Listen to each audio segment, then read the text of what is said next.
รวมกันที่นี่เพื่อจัดสรรเสริญยกย่องพระนามของพระองค์เพื่อเฉลิมฉลองความยิ่งใหญ่ของพระองค์ที่พระเจ้าได้ทรงแต่งเข้ามาในโลกนี้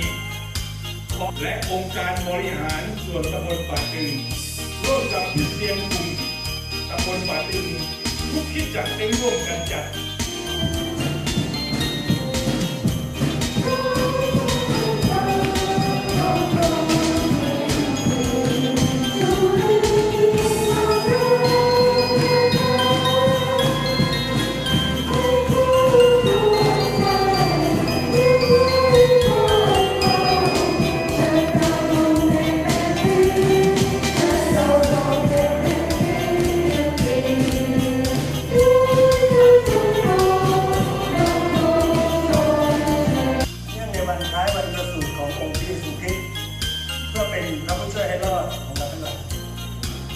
และโดยเหตุที่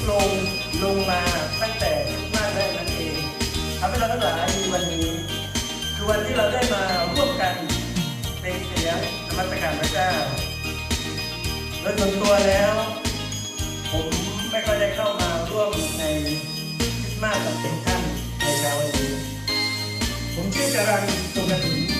ปัจจุบันรับใช้พระเจ้าอยู่ที่จันทบุรี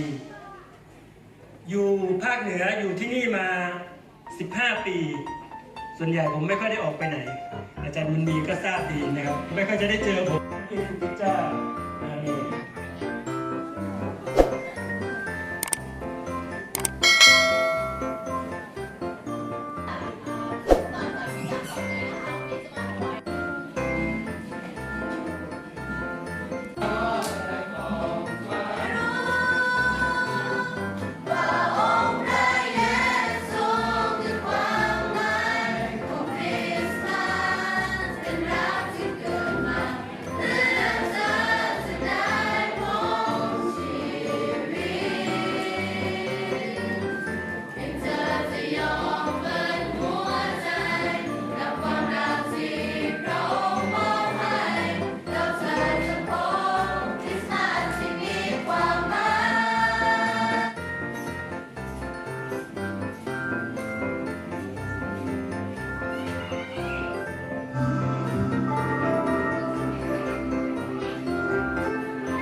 ครับผมมาจากที่จันทบุรีครับบอกครั้งที่เราพิสัยมาเยซูมาในเรา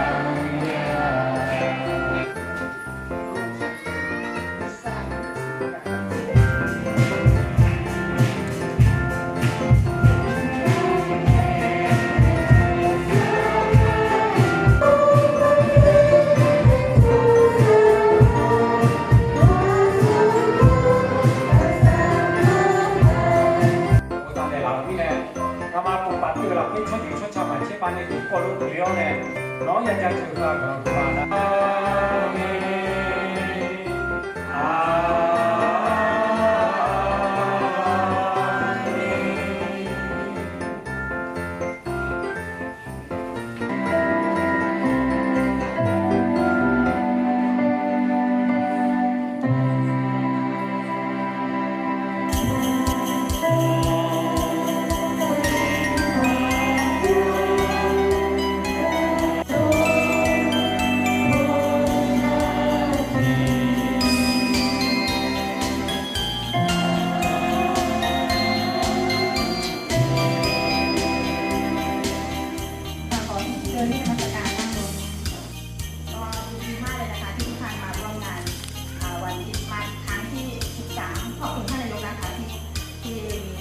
ที่มี